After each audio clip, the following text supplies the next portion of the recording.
বাবা মাতার গাম পায়ে ফেলাইয়া কষ্ট করে ইনকাম করলো, তার ছেলেরে প্রবাসে পাঠাইব বললা সেই টাকা দিয়ে আবার পাসপোর্ট বানাইতে দিল।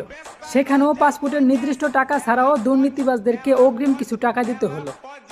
মধ্যবিত্ত বাবাদের ইনকামের টাকা দিয়া তো আর প্রবাসে আসা সম্ভব না।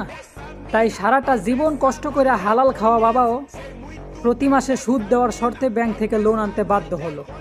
এতটা কষ্ট করার পর যখন তার ছেলে প্রবাসী হইল, তখন নাকি পাসপোর্টের জন্য আলাদা রেমিটেন্স দিতে হইব, এমনটাই এক নেতা আবেদন করলো।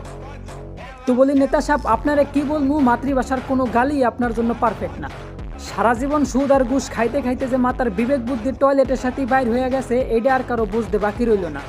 তো বলি, এই দুনিয়ায় বংশ আর ক্ষমতার বড়ায় দেখা কোনো লাভ নেই, কারণ আপনার চাইতে অনেক ক্ষমতাধর মানুষ এই মাটির উপর রাজত্ব করে গেছে ভাই।